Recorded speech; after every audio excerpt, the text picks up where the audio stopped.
Hello दोस्तों, आप सभी को गुलाब जामुन जैसी मीठी मीठी नमस्कार और इसी के साथ आप लोगों का स्वागत है आईपीओ के लव ट्रायंगल शो में। इतने सारे आईपीओस आ रहे हैं ना कि पर्सनली मुझे भी काफी ज्यादा टाइम लग जाता है उन आईपीओस को डिटेल में स्टडी करने का और फिर आप लोगों को इम्पोर्टेंट इन्फॉर्मेशन देने का।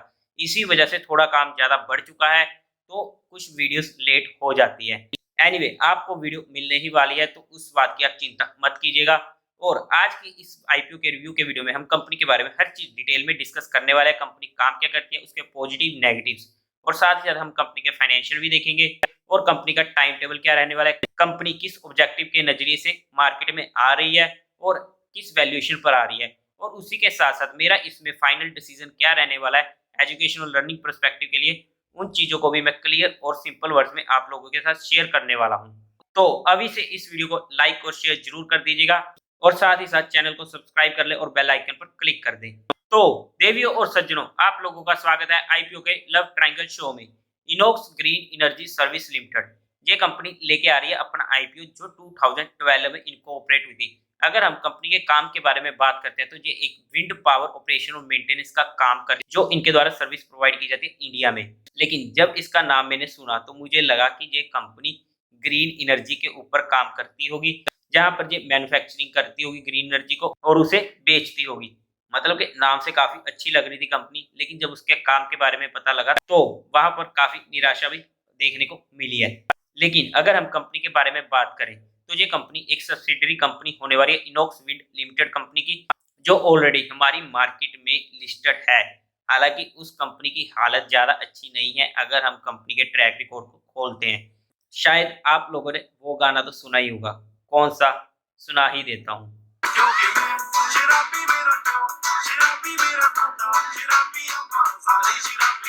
तो इस गाने से हमें पता लगा कि अगर हमारे दादा पापा वही शराबी है तो हम भी शराबी बनेंगे, लेकिन ऐसा हमेशा जरूरी नहीं होता। एनीवे, ये सिर्फ फन के लिए था।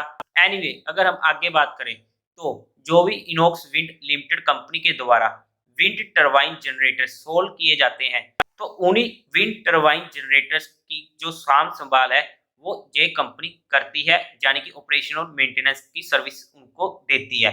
और इस कंपनी के लॉन्ग टर्म कॉन्ट्रैक्ट्स होते हैं इनॉक्स विंड लिमिटेड के जो कस्टमर है और इस कंपनी का, उनके बीच में कॉन्ट्रैक्ट हो जाता है लॉन्ग टर्म का 5 से 20 साल का।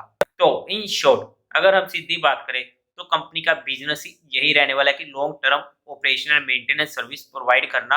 अगर हम 31 मार्च 2022 के अकॉर्डिंग देखते हैं तो कंपनी के पास 393 एम्प्लॉइज है, और इसी के साथ साथ जो कंपनी की प्रेजेंस रहने वाली है वो रहने वाली है गुजरात, राजस्थान, महाराष्ट्र, एमपी, कर्नाटका, आंध्र प्रदेश, केरला और तमिलनाडु में। तो ये तो थी कंपनी की बेसिक डिटेल। अगर हम कंपनी के पॉजिटिव्स की बात करते हैं तो सबसे पहले तो जो इनका पोर्टफोलियो बेस है वो काफी ज्यादा स्ट्रॉन्ग एंड डाइवर्स होने वाला है, और इसी के साथ साथ इनका जो ट्रैक रिकॉर्ड है वो भी काफी ज्यादा स्टैब्लिश्ड है, और साथ ही साथ नेशनल पॉलिसी को जो सपोर्ट करती है और फ्यूचर ग्रोथ में इसकी विजिबिलिटी देखने को मिल सकती है। और थर्ड पॉइंट, इनके पास रिलायबल कैश फ्लो आता रहता है क्योंकि इनके लॉन्ग टर्म कॉन्ट्रैक्ट होते हैं। फोर्थ, क्योंकि इनकी एक पेरेंट कंपनी है तो उनकी तरफ से काफी ज्यादा सपोर्ट और प्रमोशन इनको मिल जाती है। फिफ्थ पॉइंट, इनकी जो सप्लाई चेन है वो भी काफी ज्यादा स्टैब्लिश्ड है, और साथ ही साथ strong and experience management team इनके पास रहने वाली है। अब अगर हम कंपनी के फाइनेंशियल्स को देखते हैं ना, तो जहां पर हमें काफी ज्यादा दिक्कतें देखने को मिलती हैं। अगर हम टोटल असेट्स की बात करते हैं 31 मार्च 2020 में 2300 करोड़, 31 मार्च 2021 में 2700 करोड़ और 31 मार्च 2022 में 2100 करोड़, जहां पर हमें कम होते हुए देखने को मिले हैं, जो कंपनी के फाइनेंशियल्स के लिए नेगेटिव होने वाला है। और इसी के साथ साथ 30 जून 2022 में 2100 करोड़ रहने वाले हैं। अगर हम टोटल रेवेन्यू की बात करते हैं तो 31 मार्च 2020 में 170 करोड़, 31 मार्च 2021 में 186 करोड़, 31 मार्च 2022 में 190 करोड़, और इसी के साथ 30 जून 2022 में 63 करोड़, जहां पर टोटल वैल्यू देखने को मिले हैं। प्रॉफिट आफ्टर टैक्स की बात करते हैं तो 31 मार्च 2020 में 1.68 का एक मामूली सा प्रॉफिट हमें देखने को मिला है। 31 मार्च 2021 में लॉस हुआ है 27 करोड़ का। 31 मार्च 2022 में बात करें तो वहां पर भी कंपनी को 5 करोड़ का लॉस हुआ है। 30 जून 2022 में ये कंपनी का लॉस हो चुका है 11 करोड़ के करीब का।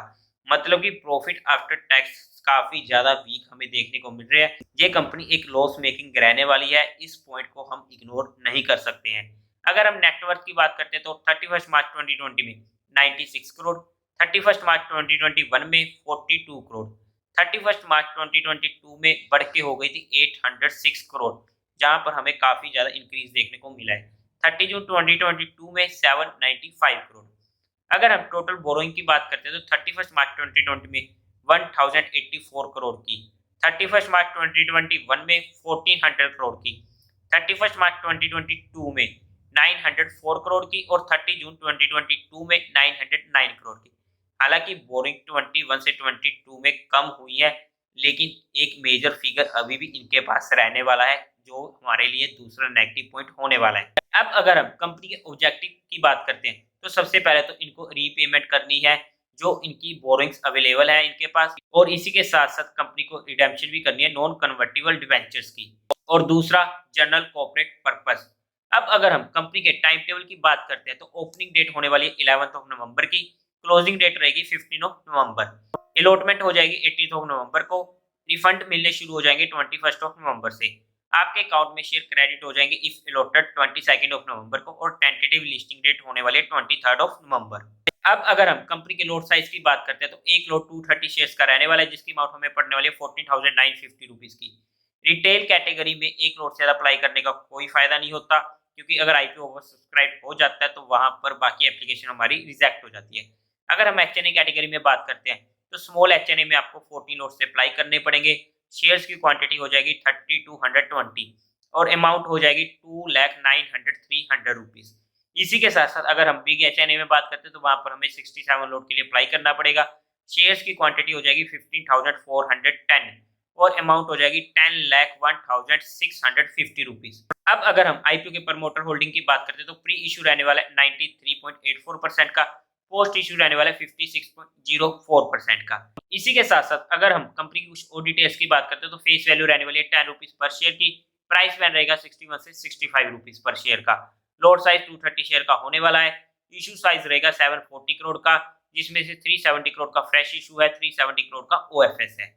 एनएससी बीएससी दोनों पे लिस्ट होने वाला है। क्वालिफाइड कोटा की बात करते हैं तो 75% का, एचएनआई की 15% का कोटा और रिटेल कैटेगरी में 10% का कोटा रहने वाला है। अगर हम कंपनी के प्रमोटर की बात करते हैं तो इनॉक्स विंड लिमिटेड ही कंपनी की प्रमोटर होने वाली है। अब जहां पर हमने कंपनी के बारे में एक बेसिक आइडिया पूरा ले लिया, अब अगर हम कंपनी की वैल्यूएशंस की बात करते हैं तो क्योंकि इसके प्रॉफिट आफ्टर टैक्सेस लॉस में है तो हम ना तो इसकी पीई रेशियो निकाल सकते हैं, ईपीएस भी इसकी लॉस में है, तो इन सभी चीजों के चक्कर में हम वैल्यूएशन के बारे में पता नहीं कर सकते हैं। लेकिन अगर मैं इसके नेगेटिव पॉइंट्स की बात करूं तो उससे पहले आप सभी को आईपीओ अप्लाई करने के लिए चाहिए होता है डीमेट अकाउंट। तो डिस्क्रिप्शन में आपको इंडिया के बेस्ट ब्रोकर्स का लिंक मिल जाएगा, जहां से आप अपना डीमेट अकाउंट खुलवा सकते हो, साथ ही साथ अपने फैमिलीज का खुलवा सकते हो, अपने फ्रेंड्स का खुलवा सकते हो। और अगर आप हमारे डीमेट अकाउंट लिंक से अपना डीमेट अकाउंट खुलवाते हो तो आप लोगों को एक प्राइवेट टेलीग्राम चैनल से जोड़ा जाएगा, जहां पर आप लोगों के साथ एडिशनल इन्फॉर्मेशन भी शेयर की जाती है। तो डीमेट अकाउंट खुलवाना ना भूलें। अब अगर मैं कंपनी के नेगेटिव पॉइंट्स की बात करता हूँ, सबसे पहला नेगेटिव पॉइंट तो इस कंपनी के फाइनेंशियल्स रहने वाले हैं, जो सबसे बड़ी दिक्कत की बात है हमारे लिए। और दूसरा, अगर हम कंपनी का इशू साइज देखते हैं वैसे तो ठीक ठाक है, लेकिन अगर हम कंपनी के साइज के अकॉर्डिंग देखते हैं तो वहां पर इशू साइज कंपनी के अकॉर्डिंग काफी ज्यादा बड़ा है, जो दूसरा नेगेटिव पॉइंट होने वाला है। तीसरा इसका नेगेटिव पॉइंट इसकी पेरेंट कंपनी के साथ जुड़ा हुआ है कि उसने ही अच्छा परफॉर्म नहीं किया तो ये कहां से करेगी। लेकिन ये एक मेजर नेगेटिव पॉइंट नहीं है, मेजर नेगेटिव पॉइंट हमारे पास दो ही थे। अब अगर हम आज की डेट में जीएमपी के अकॉर्डिंग बात करते हैं तो इसका जीएमपी ग्रे मार्केट प्रीमियम 10% के करीब का चल रहा है। लेकिन अब इसमें मेरा क्या रहने वाला है फाइनल डिसीजन। तो देखो, अगर मैं सही बताऊं तो आईपीओ काफी ज्यादा आए हुए हैं, तो किस तरीके से किस आईपीओ में पैसा अलॉट होता है वो चीज चेकआउट हमें करनी पड़ेगी, उसी के बेस पर हमें जहां पर डिसीजन बनाना पड़ेगा। रिटेल कैटेगरी में हो चाहे एचएनआई कैटेगरी में हो, लॉस मेकिंग कंपनी है, लेकिन अगर जहां पर अच्छा पैसा अलॉट होता है इस कंपनी को तो वहां पर हम लिस्टिंग गेन के लिए अप्लाई कर सकते हैं। एक ओके ओके सा आईपीओ रहने वाला है, ना ही इतना बुरा रहने वाला है, ना ही इतना अच्छा रहने वाला है। लेकिन अगर मैं डिफेंसिव होकर बात करूं तो इजिली हम इस आईपीओ को अवॉइड कर सकते हैं। बट अगर मैं अग्रेसिव होकर बात करूं तो मैं अपना फाइनल डिसीजन लास्ट डे पर ही बताऊंगा आप लोगों को। तो टेलीग्राम चैनल को ज्वाइन कर लीजिएगा, टेलीग्राम चैनल का लिंक भी आपको डिस्क्रिप्शन में मिल जाएगा, या फिर आप direct market love affair search करके वहां से भी ज्वाइन कर सकते हो। उम्मीद है आप लोगों को ये वीडियो समझ आ चुकी होगी कंपनी के बारे में पूरी की पूरी। अगर नहीं आई तो इसको देखना, फिर इसके बारे में समझना और सोचना और फिर ही अप्लाई करना। तो देवियों और सज्जनों, इस वीडियो को लाइक करें, शेयर करें और चैनल को सब्सक्राइब करें। Thank you very much.